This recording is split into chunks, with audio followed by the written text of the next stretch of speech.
have you been able to identify that? Is that just through reference experience where you get a feel of something and realize that it's for you? Or Yeah, so I mean, a big part of it is just experience, right? Like I've been through that many times, and being very introspective, right? So therapy is one thing. I had a lot of therapy when I was younger, and it's something that I recommend to everyone, right? And I think a lot of people would see therapy as a cure. So they would go, okay, like my life is now a mess. I'm now depressed, or I'm now whatever. Now I need therapy.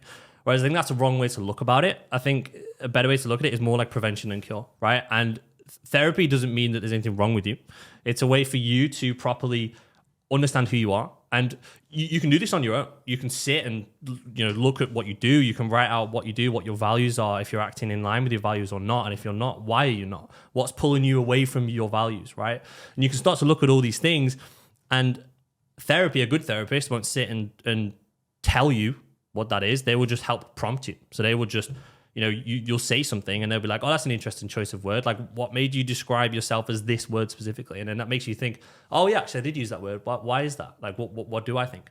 And kind of going through that process, whether that is with someone or on your own or whatever, I think it's a very important thing to do because it helps you understand yourself. And when you spot the things that you do, whether they are good or bad, and when you recognize those patterns that you have, you can they no longer have control, essentially, right?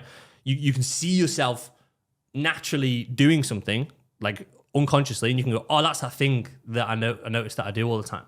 And it's then like, okay, well, now I have a choice if I want to do it or not, right? And so it's a very important thing, and I think it's very, very useful, and I think everyone should have that time in looking at themselves and seeing, okay, what do I do? What are my patterns? And learning about themselves.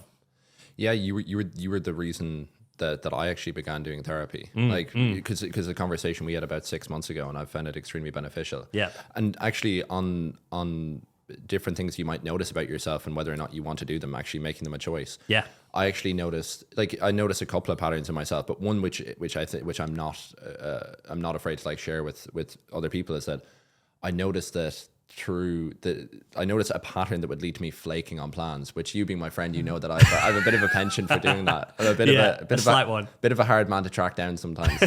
And now, as of the last, when I realized that, which was only recently. Yeah. Now, let's say we've a couple of things planned for Saturday and Sunday and stuff like that. I'm just locked in. I've then planned out and put into my weekend, because I'm like, I don't want to be the person who flakes on plans. Yeah. That's not a good trait to have. Yeah. Like, you want to be someone who's dependable, where at least even before something gets brought up, you're like, look, that actually won't really fit my schedule at that time. It's better to just say it then rather than prolong it. Yes. And because when you prolong it, you enlarge it. Yes. And I think that is more of a side of, like, because I think everyone does this, and I've had that as well, and I think that's more of a side of not quite avoiding conflicts or avoiding confrontation, but a side of being like, oh, okay, like, I'm not quite sure, don't want to make the wrong decision, and like, if I do want to do it but I say no, then blah blah blah. But again, it's that kind of thing of just being like, no, okay, I know how I feel, I don't want to do that, better to say now and then forget about it, instead of having these things like looming on, and then it's like and then cancelling. Yes. And whatever, right?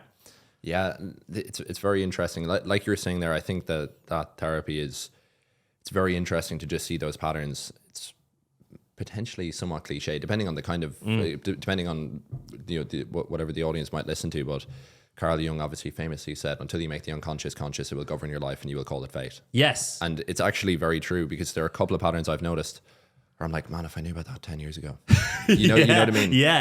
And they're so simple. Well, bro, like the thing is, right, like you have no control over the cards that you are dealt in life, right?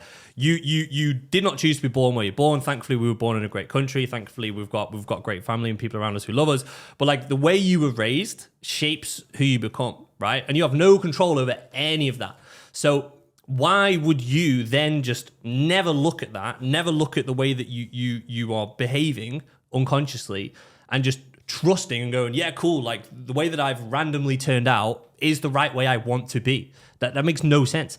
You should look at and go, okay, cool. Right now, I'm behaving the way I am. Is this how I want to behave, right? And then looking at all that and going, okay, like, what am I actually doing? What are the patterns that I follow? Why am I doing this? Why am I doing that? And then how do I want to behave? Like, what do I want to do?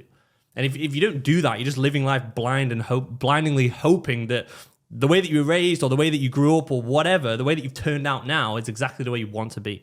Exactly. And that most of the time won't be. Yeah, but what do you want to be? What do you want to want? If you get me, Yes. in terms of your desires, yeah. Yes. So- oh man, we're opening a kind of worm. So this is something that I say, right?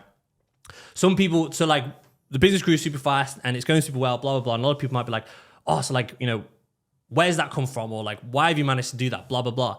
And a lot of people would be like, yeah, I'm great. Like I've done this, I've done that. But like I look at it, and if you just keep boiling back, right? It's like, yeah, okay, I worked super hard when no one else did. Okay, cool, yeah. So I'm a hard worker, but like,